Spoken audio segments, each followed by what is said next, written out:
नमस्कार बच्चों, Isha classes online education में आपका एक बार फिर से स्वागत है। देखिए बच्चों, 11th class NCERT new syllabus के अनुसार हम लोग 7वां चैप्टर पढ़ रहे थे और इसमें पहले वाला जो वीडियो था उसके अंदर कवि दुष्यंत कुमार जी का जीवन परिचय और उनका ये जो पहला पद है इसका अनुवाद हम लोगों ने पढ़ा था। आज के इस वीडियो के अंदर बाकी बचे हुए जो शेर हैं उनके बारे में हम लोग पढ़ते हैं। तो देखिए, इसके अंदर हम लोग बात कर चुके हैं कि जब हमारा देश आज़ाद हुआ था तो हमारे देश के राजनेताओं ने तय किया था कि इस भारत देश के हर घर में खुशियों का दीपक जलाएंगे, खुशियों का दिया जलाएंगे। लेकिन आज़ादी के इतने वर्षों बाद भी आज पूरे शहर के लिए कोई खुशी का दीपक नहीं जल पाया है। अर्थात यहाँ के जो जन सामान्य लोग हैं, आम जनता हैं, उनकी आवश्यकताओं को ध्यान में रख करके कोई भी ऐसी नीति और योजना नहीं बनाई गई है जिससे कि उनके जीवन में या उनकी आर्थिक स्थिति के अंदर कोई सुधार हो सके या उनमें परिवर्तन हो सके। केवल फ़र्क इतना हुआ है कि गोरे अंग्रेज यहाँ इस देश से चले गए हैं और उनके स्थान पर ये काले अंग्रेज आकर के बैठ गए हैं। इनकी नीतियाँ, इनका व्यवहार सब अंग्रेजों जैसा ही है, कोई उसके अंदर किसी भी तरह का अंतर नहीं है। तो ये जो दुष्यंत कुमार जी हैं बड़े ही बेबाकी से अपनी बातों को यहाँ रखते हैं। तो देखिए, यहाँ दरख्तों के साये में धूप लगती है। अब देखिए, यहाँ दरख्त का मतलब वृक्ष होता है। यहाँ दरख्तों यानी वृक्षों के साए में धूप लगती है। चलो यहाँ से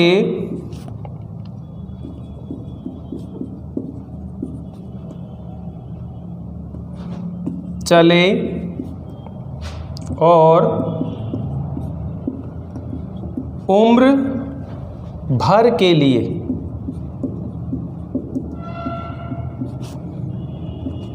इन दोनों के अर्थ ग्रहण और भाव ग्रहण से संबंधित प्रश्न भी समझा दूंगा मैं आप लोगों को। तो देखिए क्या कह रहे हैं यहाँ पर, यहाँ दरख्तों के साए में धूप लगती है। यहाँ दरख्त का मतलब है वृक्ष, लेकिन वृक्ष जो है प्रतीकात्मक अर्थ में आया है। वास्तविक अर्थ अगर हम देखें तो क्या निकल के आएगा कि यहाँ के जो राजनेता हैं या इस देश की व्यवस्था का संचालन करने वाले लोग हैं, उनके आश्रय में रहने से ही हमें डर लगता है। उनके आश्रय में रहने से ही डर लगता है, क्योंकि चलो यहाँ से चलें और उम्र भर के लिए ऐसा करें कि यहाँ से उम्र भर के लिए किसी दूसरे स्थान पर चलें। क्यों कहा है कवि ने ऐसा? क्योंकि ऐसा लगता है कि यहाँ उनके रहते इस देश में कोई बदलाव, कोई परिवर्तन नहीं होने वाला, इसलिए इस देश को छोड़कर किसी और स्थान पर जाना चाहिए, रहना चाहिए। क्योंकि यहाँ के दरख्तों के साए में धूप लगती है। यहाँ के जो वृक्ष हैं उनके साए में जाने पर छाया आनी चाहिए, शीतलता मिलनी चाहिए, लेकिन उनके साए में जाने धूप लगती है। अर्थात यहाँ के जो राजनेता है या यहाँ के देश का जो व्यवस्था बनाने वाले जो लोग हैं, अधिकारी वर्ग हैं, उनके पास जाने से हमें कोई सहायता मिलने की बजाय बल्कि हमारा शोषण और अत्याचार ही होता है। इसलिए इस देश की व्यवस्था में यहाँ के जो भी स्थिति है उसके अंदर लगता है अब कोई परिवर्तन नहीं होने वाला, इसलिए इस देश को छोड़ करके हमें किसी और स्थान पर चले जाना चाहिए। कितनी सटीक, कितनी बेबाकी से वो अपनी बात रख रहे हैं यहाँ पर। तो इसी स्थिति को दोबारा समझिएगा। कवि कहता है कि यहाँ तो पेड़ ही ऐसे हैं जिनमें छाया की बजाय धूप लग रही है। अर्थात यहाँ की जो शासन व्यवस्था है और जो शासक है वो ऐसे हैं जिनके आश्रय में रहने पर सुख की बजाय कष्ट ही कष्ट है। कहने का मतलब यह है कि यहाँ पर हर जगह मुसीबतों का सामना करना पड़ रहा है। जहाँ कठिनाइयों से मुक्ति होने की आशा है वहाँ भी परेशानियाँ पीछा नहीं छोड़ रही है। अब तो मन यही करता है कि देश को छोड़कर उम्र भर के लिए और कहीं चला जाए।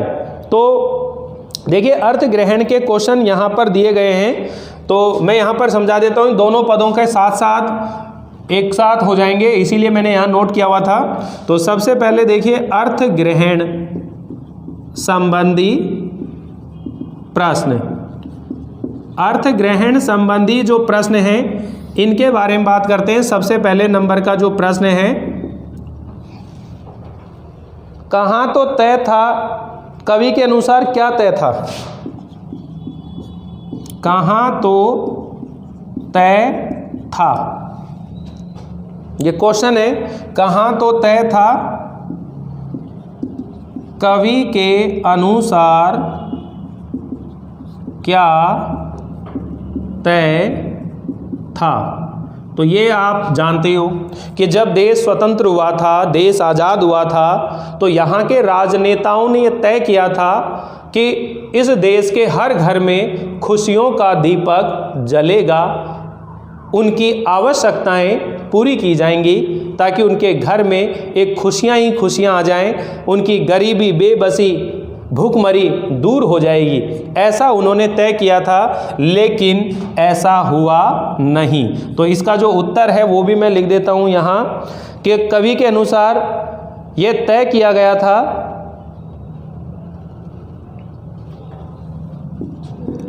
कवि के अनुसार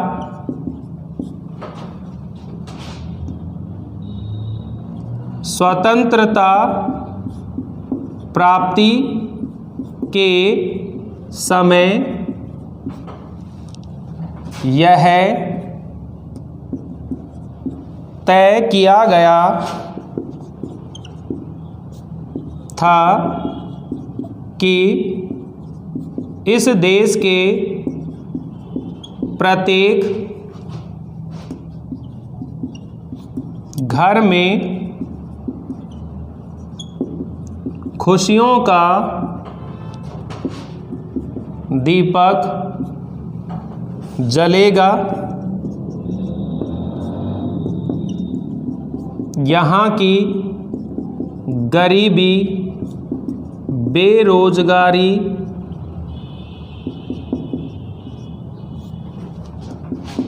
अशिक्षा, भूखमरी समाप्त होगी।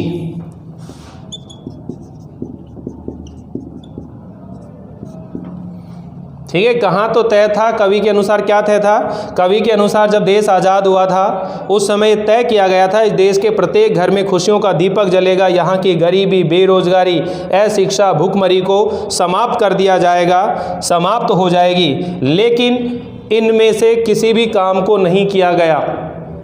ना तो यहाँ के लोगों को शिक्षित करने का काम किया गया, ना यहाँ के युवाओं को रोजगार देने का काम किया गया, और ना ही यहाँ के लोगों की गरीबी और भूखमरी की ओर ध्यान दिया गया। आज भी हमारे देश में इसी तरह न जाने कितने लोग भूखे और गरीब, बेरोजगार युवक यहाँ भटक रहे हैं एक तरह से। तो शासन चलाने वाले लोगों को ये सोचना चाहिए कि कैसे हम अपने देश के लिए, अपने देश की खुशहाली के लिए कार्य करें। तो दुष्यंत कुमार जी ने बहुत अच्छे ढंग से ये चीज़ें रखी हैं। प्रश्न नंबर 2, दूसरे नंबर पर क्या बोलते हैं? चिरागा यहाँ किसका प्रतीक है? चिरागा यहाँ किसका प्रतीक है?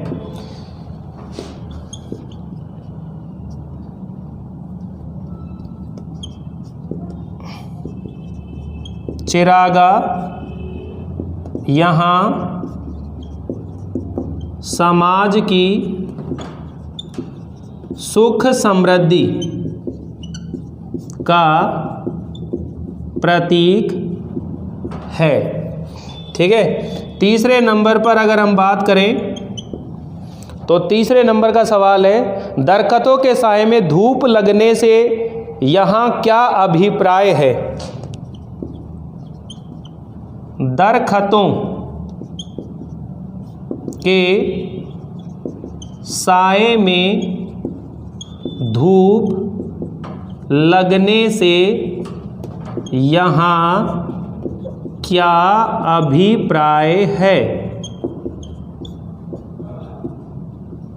अब सुनिए भाई, दरख्त का मतलब होता है वृक्ष, किंतु यहाँ वृक्ष जो है एक प्रतीकात्मक अर्थ में है कि यहाँ के जो नेता हैं, यहाँ के जो व्यवस्थापक हैं, उनके आश्रय में रहने से हमारे दुख और कष्ट दूर नहीं होते हैं, बल्कि और ज़्यादा बढ़ जाते हैं, क्योंकि दुख और कष्ट देने वाले वो खुद ही हैं। तो वो हमारे दुख दर्दों को कैसे सुनेंगे, हमारी पीड़ा को कैसे समझेंगे। ये तो जब चुनाव आते हैं ना, तब एक मीठी सी लॉलीपॉप हमको दे जाते हैं, जिसको हम पकड़ करके चूसते हैं आराम से और जा कर के वोट डाल आते हैं। हमारे देश के अंदर जो अव्यवस्थाएं फैली हुई हैं, अगर सही मायने में बदलाव चाहते हैं तो हमारे देश के युवाओं को जागरूक होना पड़ेगा, उन्हें जागृत होना पड़ेगा, तभी जाकर देश में परिवर्तन ला सकते हैं या बदलाव किया जा सकता है। तो यहाँ दरख्तों के साए में धूप लगने से कवि का क्या अभिप्राय है, समझ में आ गया होगा आप लोगों को अच्छे से। तो मैं यहाँ लिख देता हूँ,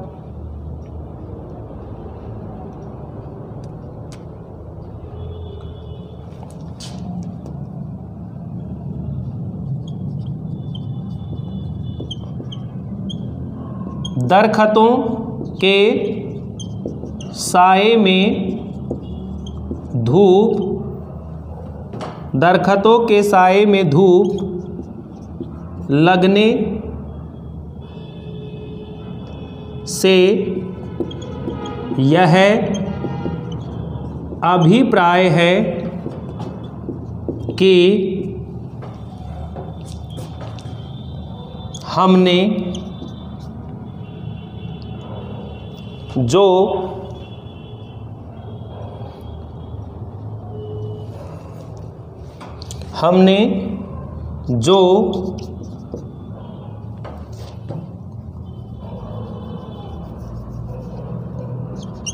प्रजातंत्र,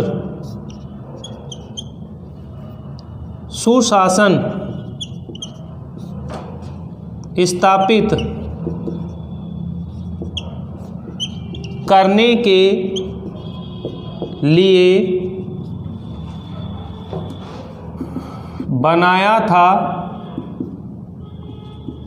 वही अब हमें कष्ट देने वाला हो गया है। उसमें कोई परिवर्तन होता दिखाई नहीं देता है।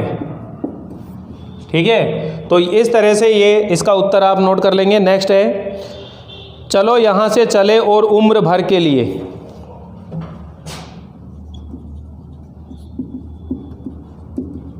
चलो यहाँ से चलें और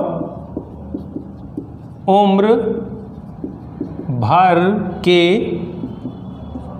लिए।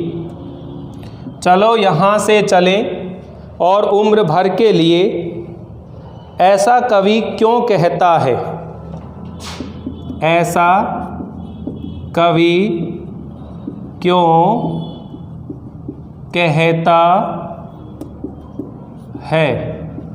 अब देखिए यहाँ पर कवि ऐसा क्यों कह रहा है, क्योंकि जैसी स्थिति वर्तमान में दिखाई दे रही है, उससे तो यही लगता है कि आने वाले समय में भी हमारे इस देश में कोई बदलाव नहीं होने वाला, यहाँ की व्यवस्थाओं में कोई सुधार नहीं होने वाला, यहाँ भ्रष्टाचार, बेईमानी, रिश्वतखोरी इसी तरह से रहेंगी।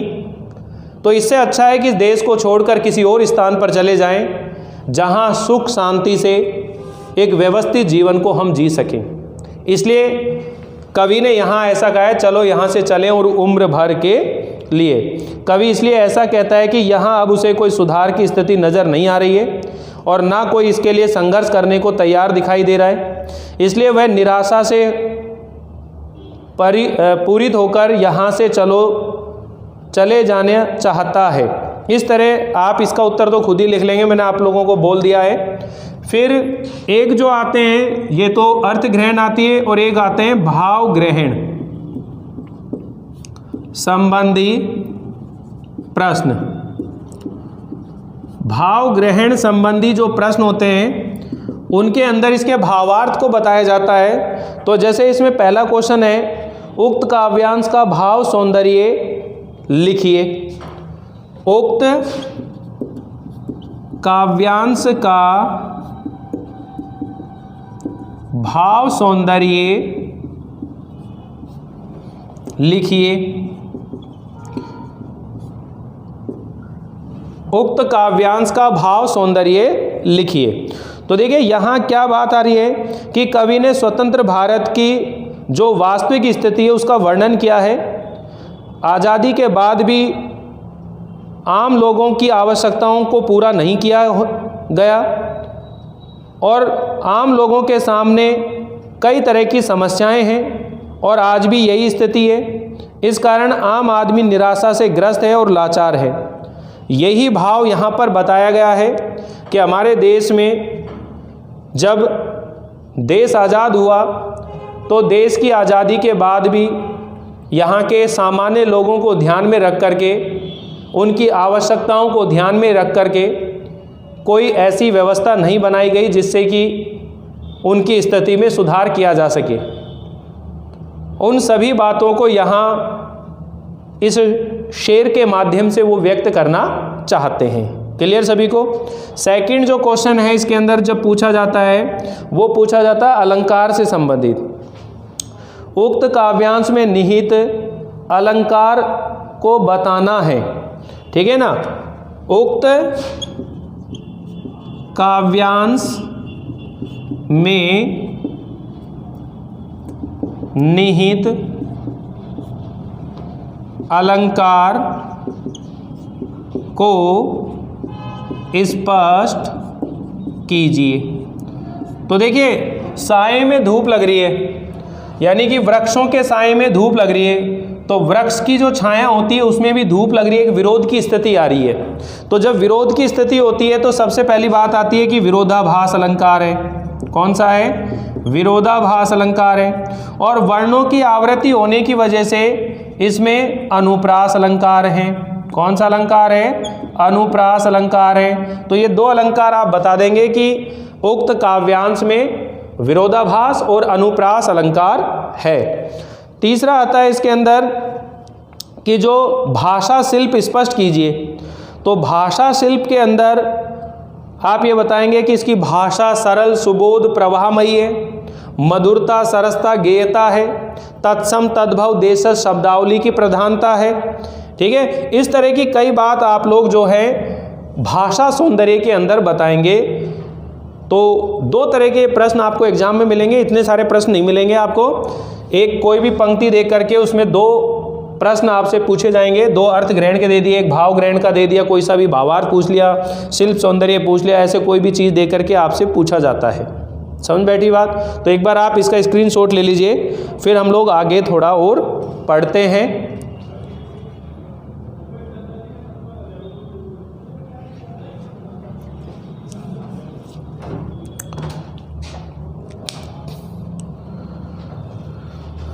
तो यहाँ दरख्तों के साए में भी क्या लगती है? धूप लगती है। ये आपको समझ में आ ही गया कि दरख्त का मतलब हो गया यहाँ के राजनेता, यहाँ की व्यवस्था में रहने से भी हमें डर लगता है, क्योंकि वो हमें सुख नहीं दे रहे बल्कि हमें कष्ट देते हैं, दुख देते हैं। इसलिए कवि ये चाहता है कि अब तक इन व्यवस्थाओं के विरुद्ध आज कोई लड़ने वाला भी नहीं बचा है और ना कोई लड़ना भी चाहता है। इसलिए देश में जो स्थिति आपको दिखाई दे रही है यथावत इसी तरह की स्थिति बनी रहेगी और उसमें कोई परिवर्तन, कोई बदलाव नहीं होने वाला।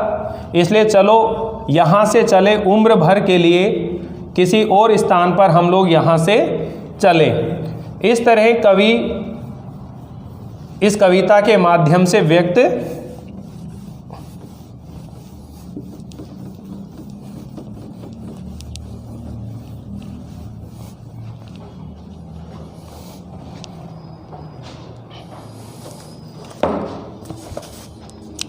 न हो कमीज तो पाँव से पेट ढक लेंगे। क्या बोलता है देखिए, न हो कमीज तो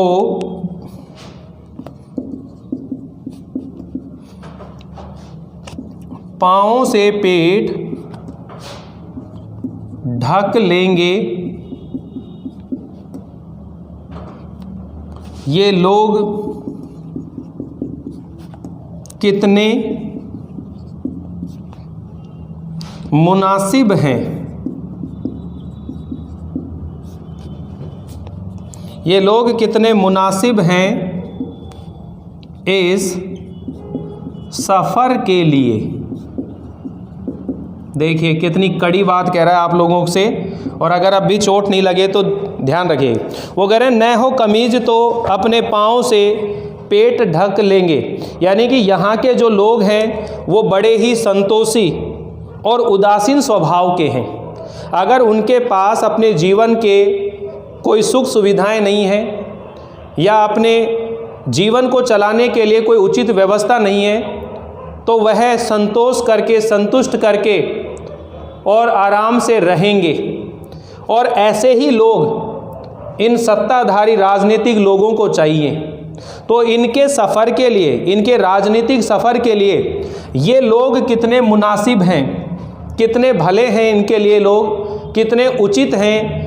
और राजनीतिक लोगों को भी ऐसे ही लोग चाहिए। और यही कारण है कि राजनीतिक पार्टियां आपको चुनाव आते हैं, कभी आपको शराब के नाम पर ख़रीद लेते हैं, कभी पैसों दे करके ख़रीद लेते हैं, कभी आपके सामने किसी तरह का भी कोई बहाना करके या एक झूठा आपको आश्वासन दे करके आपके साथ खिलवाड़ कर दे जाते हैं, और हम चुपचाप उनकी बातों को मान लेते हैं, सहन कर लेते हैं और उन्हें वोट दे देते हैं।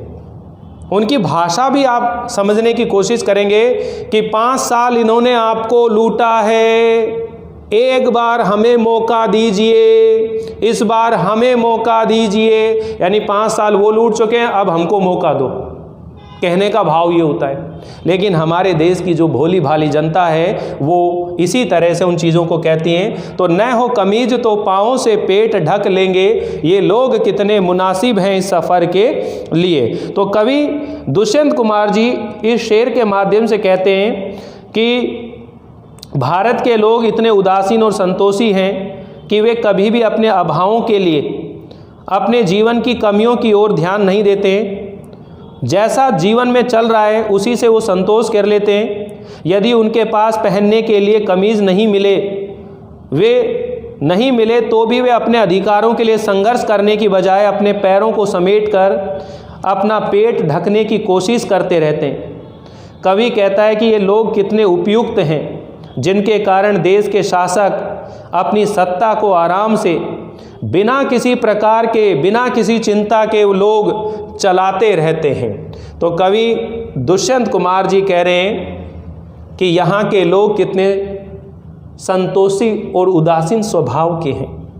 यदि उनके पास पहनने के लिए कमीज़ ना हो, यदि उनके पास जीवन की सुख सुविधाएं ना हो, तो अपने पैरों को समेटकर या उन संघर्षों का सामना करके अपने जीवन को जी लेते हैं। लेकिन कभी अपने अधिकारों के लिए, अपने कर्तव्यों के लिए, अपने अधिकार मांगने के लिए कभी आवाज़ नहीं उठाते हैं, चुपचाप पड़े रहते हैं, जैसे हैं जैसी ज़िंदगी जी रहे हैं।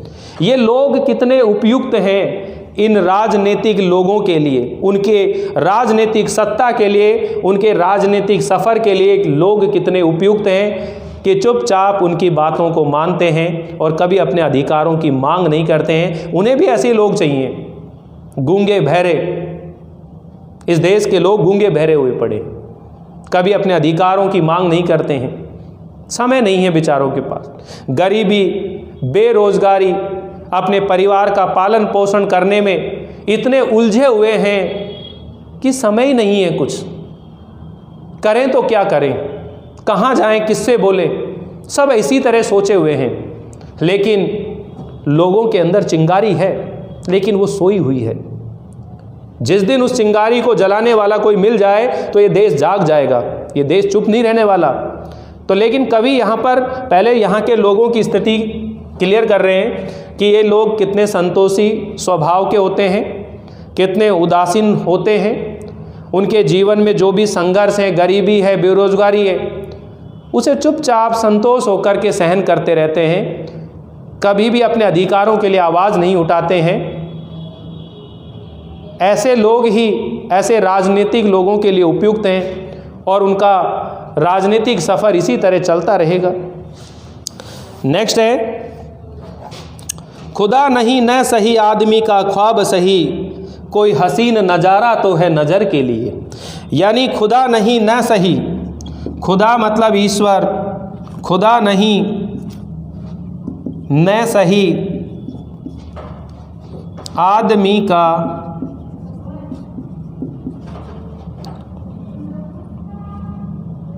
ख्वाब सही, कोई हसीन नज़ारा तो है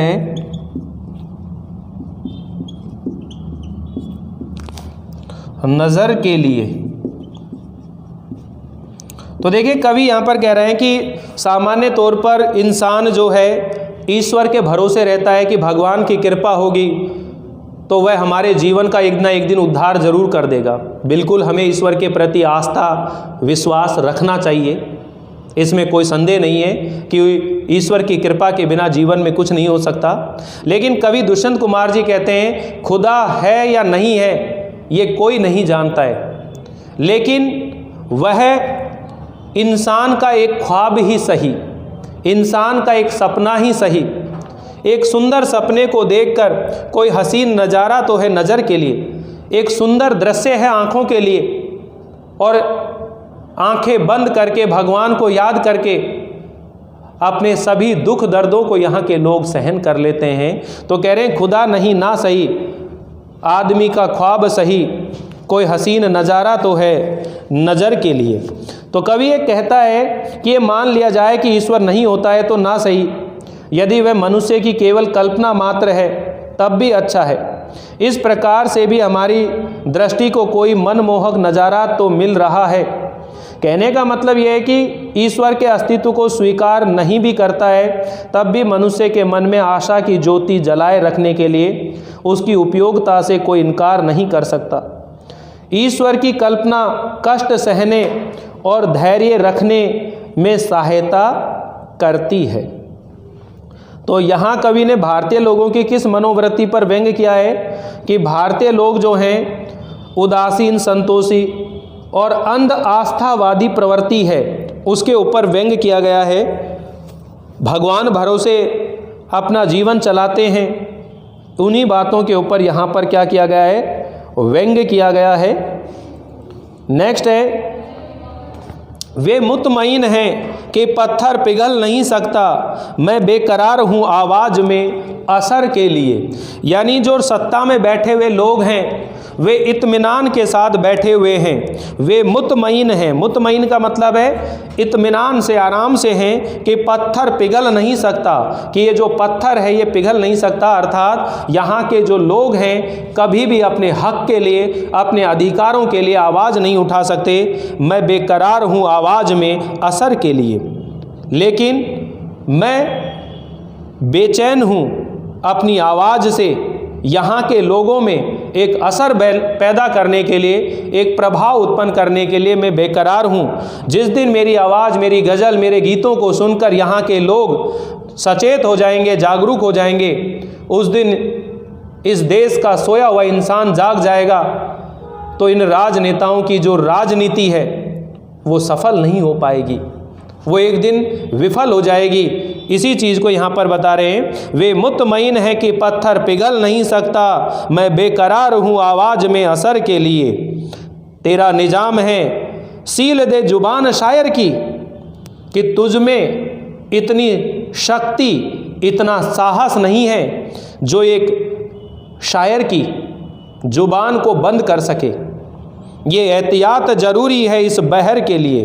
इसलिए ये राजनीतिक लोगों को ये ज़रूर ध्यान रखना चाहिए, उनके लिए सावधानी ज़रूरी है कि हमारे जो छंद हैं, बहर का मतलब होता है छंद, हमारे छंदों के लिए ये ज़रूरी है कि वो ध्यान रखें कि जब तक हम शांत हैं तभी तक वो सत्ता के अंदर कायम हैं। जिस दिन हम कवियों ने, शायरों ने अपनी आवाज़ बुलंद कर दी, उस दिन उनकी सत्ता रह पाना संभव नहीं है। तो यहाँ कवि इन दोनों शेरों के माध्यम से ये बातें बता रहे हैं। सुनिए ध्यान से। कवि भारतीय लोगों को जगाने की कोशिश करते हुए कह रहे हैं कि सत्ता में बैठे हुए लोग इस बात पर पूरा विश्वास है कि पत्थर कभी पिघल नहीं सकता, अर्थात यहाँ कोई परिवर्तन नहीं हो सकता, जबकि मैं अपनी वाणी में प्रभाव लाने के लिए बेचैन हूँ, अर्थात कभी ना कभी कवि की आवाज़ लोगों में जागृति अवश्य उत्पन्न करेगी और तब परिवर्तन अवश्य आ जाएगा। इसलिए मैं उन निराश हताश लोगों की आवाज़ में एक असर, एक प्रभाव भरने की कोशिश कर रहा हूँ। सत्ताधारी जो लोग हैं उनको संबोधित करते हुए कवि कह रहे हैं, तुम्हारी शासन व्यवस्था तभी तक सुरक्षित है जब तक शायर कवि लोग चुप रहें, वे आपकी शासन व्यवस्था के खिलाफ आवाज़ ना उठाएं। उन सत्ता आसीनों को अपने शासन के लिए ज़रूरी भी है, किंतु दूसरी ओर सत्ता में परिवर्तन लाने के लिए कवियों और बुद्धिजीवी नागरिकों को अपनी आवाज़ को बुलंद किए रखना भी आवश्यक है। ये बहुत ज़्यादा ज़रूरी है।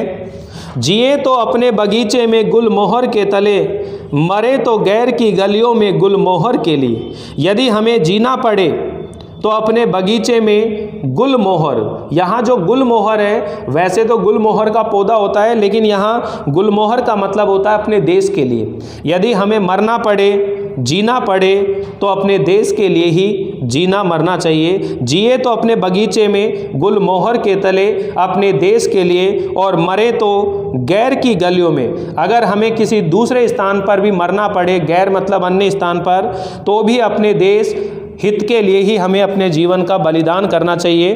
कवि यहाँ कह रहा है कि यदि हमें जिए तो अपने बगीचे के गुलमोहर के लिए ही जिएं, और यदि गैर की गलियों में मरें तो भी इस गुलमोहर के लिए, यानी समाज की भलाई के लिए ही संघर्ष करते हुए ही हमें अपने जीवन का बलिदान कर देना चाहिए। यदि हमें जीना पड़े तो भी इस देश की भलाई के लिए संघर्ष करते हुए रहना चाहिए, और यदि कभी मरना पड़े दूसरे के गलियों में तो भी इस देश की भलाई के लिए ही हमें मरना चाहिए। इस तरह इस कविता के अंदर कवि दुष्यंत कुमार जी ने बहुत अच्छे ढंग से सभी बातें एक साथ यहाँ रखी हैं, और उम्मीद है कि आपको ये चैप्टर समझ में आ गया होगा। देखो आखिर शेर में गुलमोहर की चर्चा हुई है, क्वेश्चन आंसर मैं बता रहा हूँ आप लोगों को। आखिरी शेर में गुलमोहर की चर्चा हुई है, क्या इसका आशय खास तरह के फूलदार वृक्ष है या उसमें कोई सांकेतिक अर्थ छिपा हुआ है, समझाइए। तो आप बता देंगे कि दुष्यंत कुमार के आखिरी शेर में गुलमोहर की चर्चा हुई है, यहाँ इसका आशय एक खास तरह के फूलदार वृक्ष से नहीं है, इसमें एक गहरा सांकेतिक अर्थ है। यहाँ कवि ने गुलमोहर का एक प्रतीकात्मक प्रयोग किया है, उसे मानव जीवन की खुशियों और सपनों के भारत के प्रतीक के रूप में दर्शाया है। कवि के जीवन का अंतिम लक्ष्य है कि यहाँ के लोगों को समान रूप से सुख सुविधाओं का अवसर मिले, इसके लिए चाहे उसे संघर्ष करते हुए प्राणों का बलिदान ही क्यों ना करना पड़े। तो पहले शेर के अंदर चिराग शब्द एक बार बहुवचन में आया और दूसरी बार एक वचन में, तो अर्थ एवं काव्य सौंदर्य की दृष्टि से इसका महत्व बताइए। तो यहाँ पहले शेर में जो चिराग शब्द दो बार आया है, एक बार बहुवचन में आया, तो इसका मतलब है जब देश आज़ाद हुआ था तो देश के हर घर के लिए एक खुशियों का दीपक जलाने की बात हुई थी। लेकिन दूसरी बार चिराग शब्द एक वचन में आया है, इसका मतलब है पूरे शहर के लिए भी एक दिया भी, एक खुशियों का दिया भी नहीं जल पाया है। इस तरह आप यहाँ बता देंगे। तो ये सभी क्वेश्चन आप लोग आसानी से कर सकते हैं, ज़्यादा दिक्कत नहीं आनी चाहिए। उम्मीद है कि आप लोग इस चैप्टर को अच्छे से समझ गए होंगे। अब हमारा एक चैप्टर और बचा है जिसका नाम है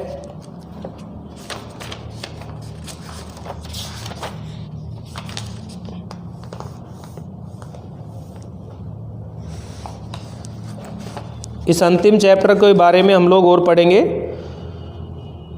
निर्मला पुतुल का है और इसे हम पढ़ कर के बुक हमारी कंप्लीट हो जाएगी।